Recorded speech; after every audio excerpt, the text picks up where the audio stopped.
नमस्कार दोस्तों, आप लोगों का यूपीएससी माँ सरस्वती अकेडमी में आप लोगों का स्वागत है। हम राजू सर आप लोगों के लिए गणित के एक सीरीज चला रहे हैं, जिसमें गणित को समझने में आप लोगों को बहुत सहायता होगी। आज देखते हैं, आज हम नया टॉपिक में क्या पढ़ते हैं।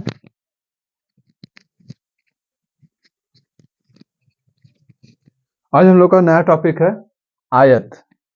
क्या है? आयत।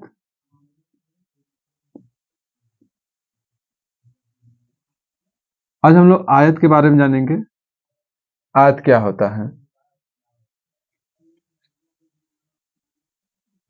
यहाँ इसका फिगर बना दे रहे हैं आयत का।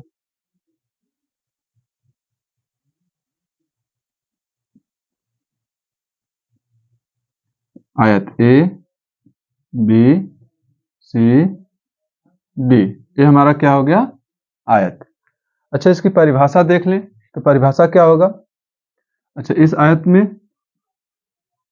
इधर हो गया हमारा लंबाई, यहाँ पर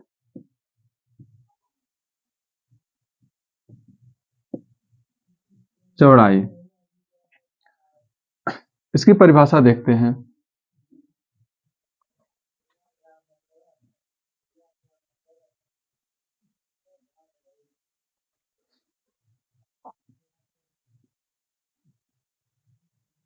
परिभाषा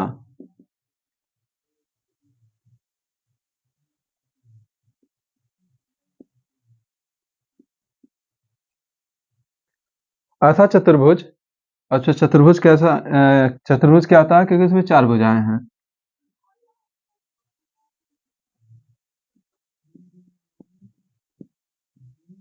ऐसा चतुर्भुज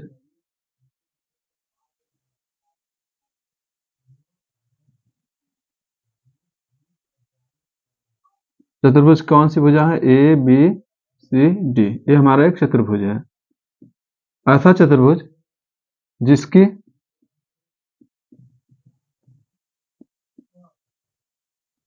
जिसके आमने सामने की भुजाएं आमने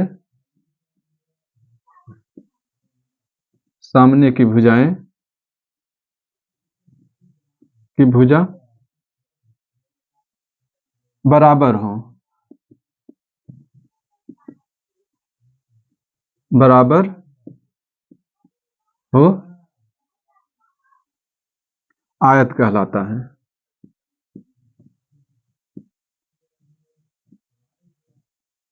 आयत कहलाता है।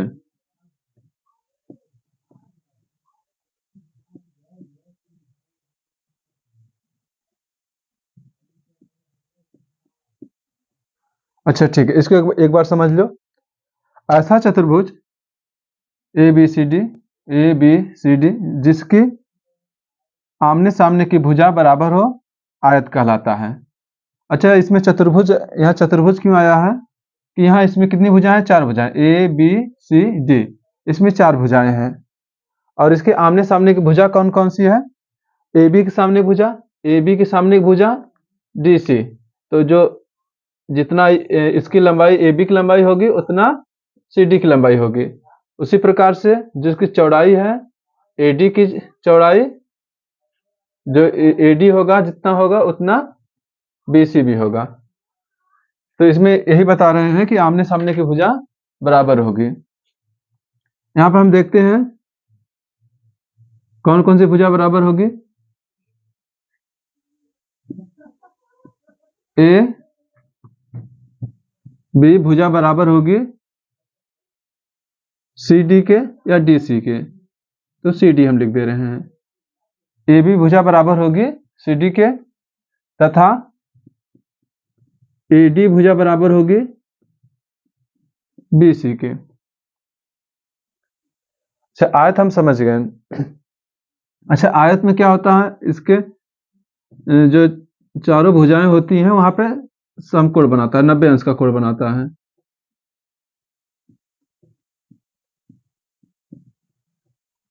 और जो यहां से जो भुजा जाती है इसे विकर्ण कहते हैं। जैसे ये हमारा क्या हो गया, विकर्ण, और एक विकर्ण और जाएगा ए सी। तो इसमें विकर्ण क्या हो गया, अगर विकर्ण देखें तो इसी में इसको जान लो विकर्ण क्या होता है।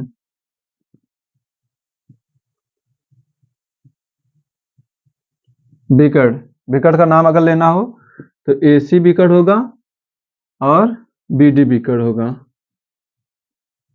दो हमें इसमें विकर्ण मिलेंगे। ठीक है, अब आयत का क्षेत्रफल और आयत का परिमाप के बारे में जानेंगे। तो इसको अगर लिख लिए हो तो आगे चले।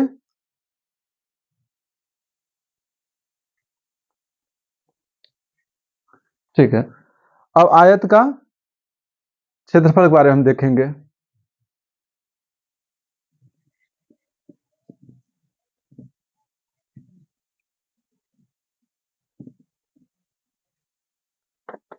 आयत का क्षेत्रफल, अब परिभाषा हम लोग जान गए हैं तो आयत का क्षेत्रफल हम देख रहे हैं।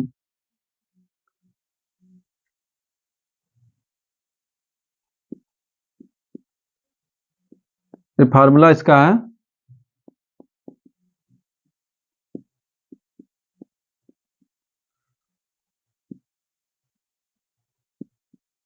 आयत का क्षेत्रफल बराबर लंबाई गुणे चौड़ाई, लंबाई गुणे चौड़ाई। ये हमारा आयत का क्षेत्रफल हो गया। इसको कोष्टक में बंद कर लेते हैं, तो बॉक्स में बंद कर लें जना भागे ना। ये आयत का हमारा क्षेत्रफल हो गया। आयत का परिमाप,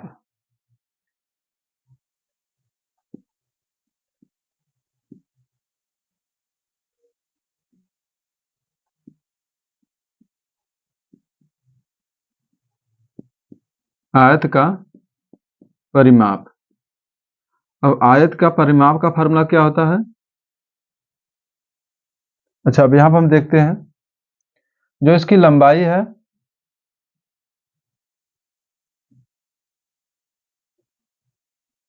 मान लो इसकी लंबाई a है और इसकी चौड़ाई क्या है b। तो आयत का परिमाप होता है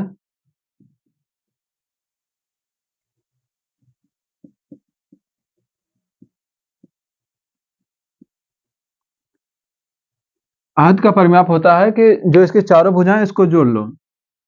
आयत का परिमाप होता है कि चारों भुजाओं का योगफल ही आयत का परिमाप होता है। तो इसकी जो चारों भुजाएं होंगी वह उसका योगफल होगा।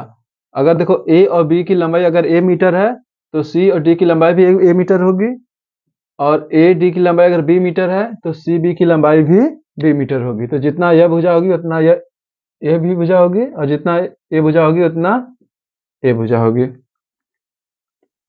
अगर हम देखते हैं, अगर सबको हम जोड़ लेते हैं, इसका अच्छा डायरेक्ट फार्मूला हम लिख देते हैं। क्या होता है, 2 गुणे 2 कोष्टक में लंबाई प्लस चौड़ाई इतना होता है। इसे कैसे अगर लिख सकते हैं, 2a प्लस में b। ये तो हमारा फार्मूला हो गया। अगर इस फार्मूला को देखें कि यहाँ से 2a प्लस b कैसे आता है,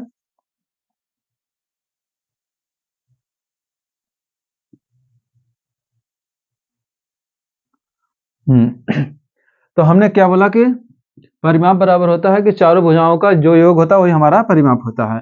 अगर चारों भुजाओं को जोड़ दिया जाए तो ए बी की लंबाई a प्लस बी सी की लंबाई b प्लस सी डी की लंबाई a प्लस डी ए की लंबाई b। अगर चारों भुजाओं को जोड़ दे तो हमें ये फार्मूला निकल के आएगा। देखो यहाँ पे a के मिलकर क्या हो गया 2a, यहाँ पे एक भी मिलके 2b, 2 हमें यहाँ मिला है 2 यहाँ मिला है, 2 कामा ले रहे हैं और a प्लस b बच जाएगा। तो ये देखो फार्मूला आ गया ना, तो यहाँ से यह आता है। इसका मतलब क्या हुआ कि जो परिमाप होता है वह चारों भुजाओं का योगफल होता है, या जिसका परिमाप पूछा जाए उसकी सभी भुजाओं को जोड़ लेते हैं, वही उसका परिमाप होता है। ठीक है, ये हमारा हो गया आयत का परिमाप। अब चलते हैं आयत के विकर्ण पे। आयत का विकर्ण,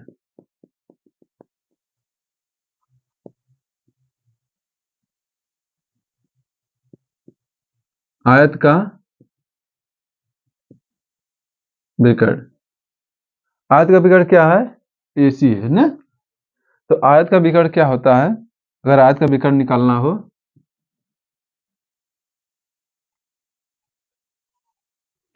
तो आयत का विकर्ण होता है करड़ी में लंबाई का स्क्वायर प्लस चौड़ाई का स्क्वायर। ये हमारा आयत का विकर्ण हो गया। इसको भी बंद कर लो।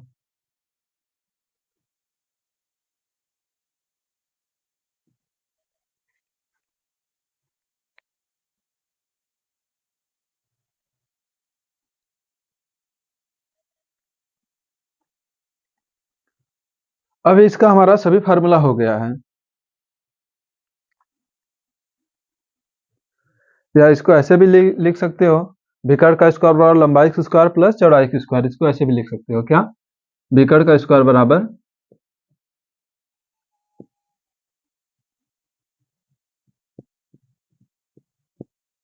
विकर्ण का स्क्वायर बराबर लंबाई का स्क्वायर प्लस चौड़ाई का स्क्वायर, ऐसे भी लिख सकते हैं। अब इसके हम क्वेश्चन पे चलते हैं। इसका क्वेश्चन देखते हैं कैसे इसका क्वेश्चन निकलेगा। अब फार्मूला हो गया हो तो हम क्वेश्चन पे चलते हैं।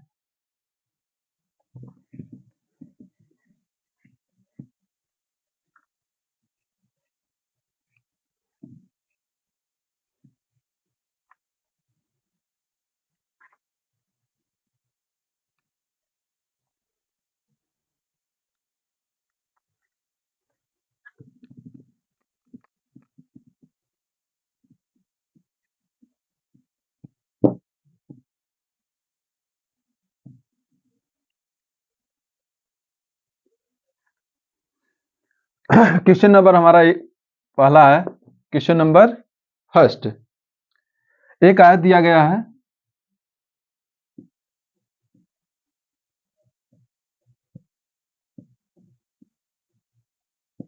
एक आयत है ABCD, जिसकी लंबाई क्या दी गई है? जिसकी लंबाई 10 सेमी तथा चौड़ाई 8 सेमी। लंबाई जिसकी 10 सेमी, चौड़ाई 8 सेमी। चलो अच्छा, अब इसका हमें क्या पूछा है? पूछा है कि आयत का क्षेत्रफल बताओ, आयत का परिमाप और आयत का विकर्ण। हमें 3 चीज इसमें पूछा है। पहला आयत का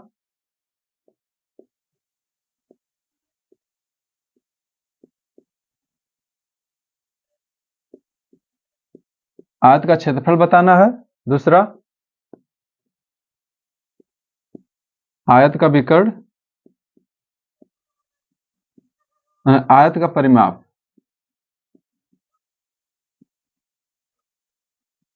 दूसरा आयत का परिमाप बताना है। तीसरा आयत का विकर्ण।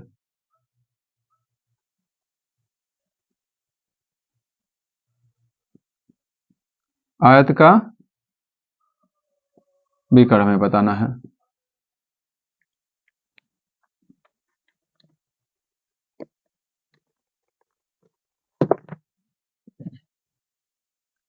आयत का परिमाप हम जानते हैं। अरे आयत का क्षेत्रफल, आयत का क्षेत्रफल क्या होता है? लंबाई गुणे चौड़ाई। क्या होता है? लंबाई गुणे चौड़ाई होता है। क्या होता है? लंबाई गुणे चौड़ाई। इसकी लंबाई क्या है? लंबाई 10 सेमी गुणे चौड़ाई 8 सेमी।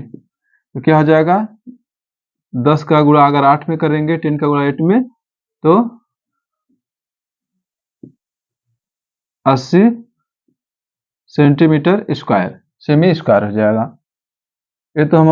ये हमारा हो गया क्षेत्रफल हो गया। आयत का परिमाप क्या होता है? 2 गुणे कोष्टक में लंबाई प्लस चौड़ाई, रख दो फार्मूला पे।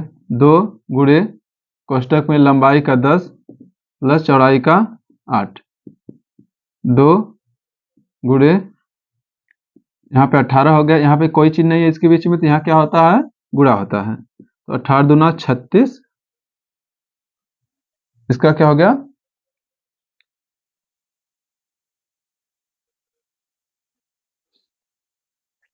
इसका हो गया 36 सेमी आ जाएगा ना, सेमी में सब दिया है तो इसका 36 सेमी आ जाएगा।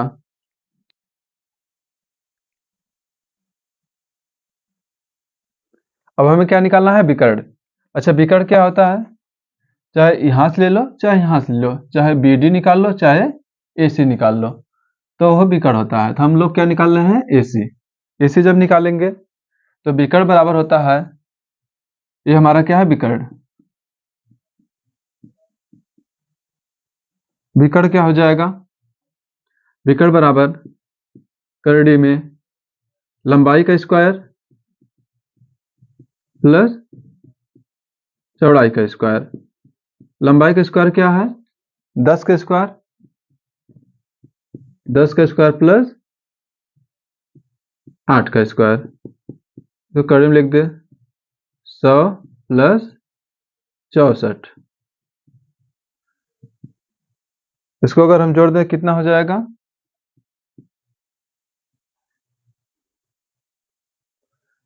164 हो जाएगा। जो यह पूर्ण वर्ग नहीं है तो यह बाहर कैसे निकलेगा, 164। यह क्या है, पूर्ण वर्ग नहीं, 164 किसी का पूर्ण वर्ग नहीं है, तो इसको हम गुणनखंड विधि से इसका जितना बाहर निकला उसको निकाल दे रहे हैं। 164 का गुणनखंड करेंगे,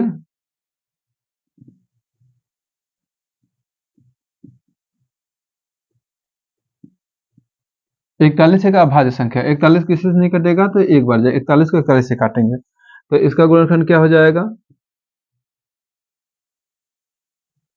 2 गुणे 2 गुणे 41। अच्छा वर्गमूल में क्या होता है, जो करड़ी से बाहर क्या निकलता है, जिसका पेयर बनता है वह बाहर निकल जाता है, जिसका पेयर नहीं बनता है वह करड़ी में ही रहता है। तो यहाँ पे इसका पेयर नहीं बन रहा है, 2 का बन रहा है, 41 का नहीं बन रहा है, तो 41 करड़ी में रहेगा। इसका मतलब हो गया इकाई। विकर्ण क्या होगा, विकर्ण ए सी बराबर 2 करड़ी में 41 इकाई।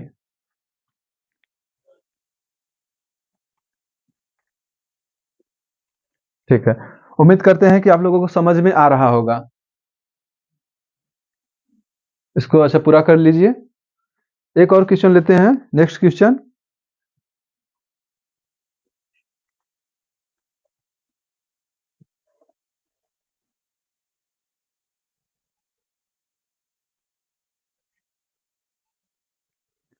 ठीक है आगे चल रहे हैं, नेक्स्ट क्वेश्चन।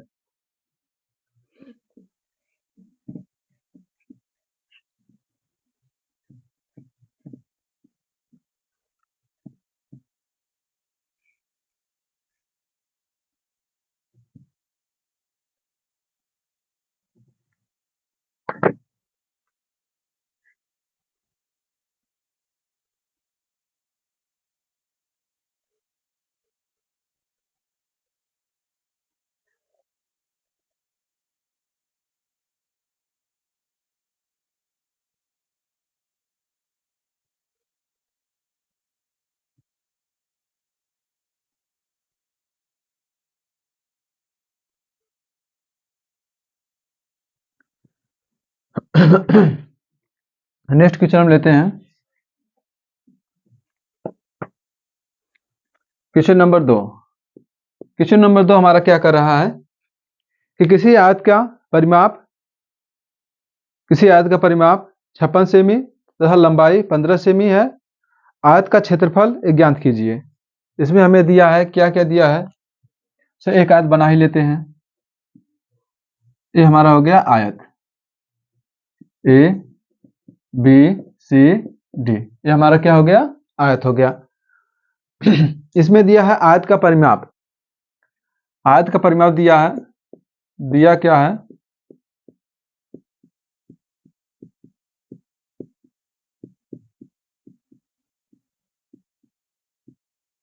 आयत का परिमाप दिया है कितना, 56 सेमी। और आयत की लंबाई दी गई है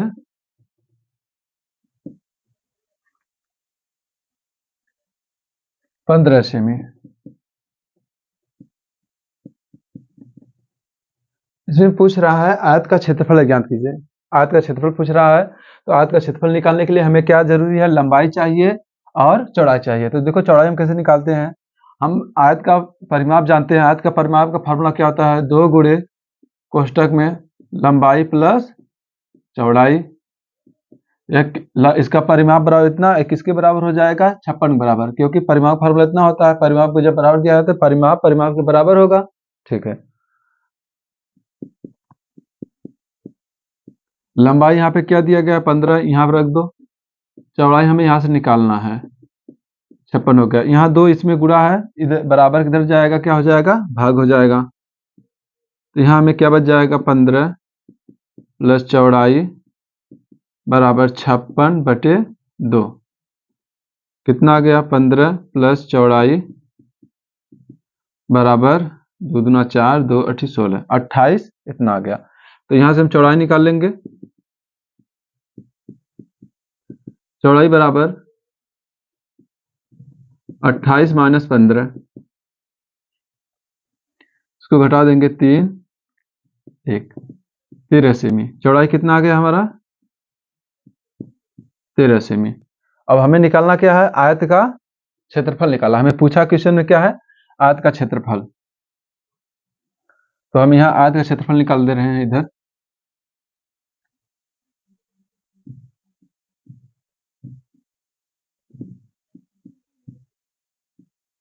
आयत का क्षेत्रफल बराबर लंबाई गुणे चौड़ाई। लंबाई हमें यहाँ 15 दिया है, गुणे चौड़ाई कितना है, यहाँ से हम 13 सेमी निकाल लिए हैं, 13 सेमी। इसका जब हम गुणा कर देंगे तो देखो इसका गुणा कर दो,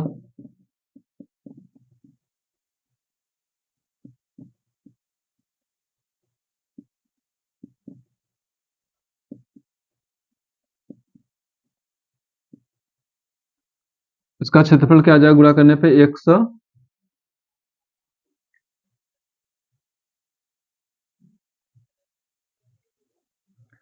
195 वर्ग सेमी, या सेमी स्क्वायर लिख सकते हो, वर्ग सेमी लिखो या सेमी स्क्वायर लिखो। ये आयत का क्षेत्रफल आ गया। उम्मीद करते हैं कि आपको अच्छा समझ में आया होगा। आज के लिए इतना ही। अगर अच्छा लगा हो तो लाइक और सब्सक्राइब करें। अगर नहीं समझ में आया हो तो कमेंट में जरूर कमेंट करें। और आगे अगर जो चैप्टर पढ़ना है उसके लिए हमें कमेंट बॉक्स में लिखें कि हमें ये चैप्टर पढ़ना है। ठीक है, धन्यवाद मित्रों।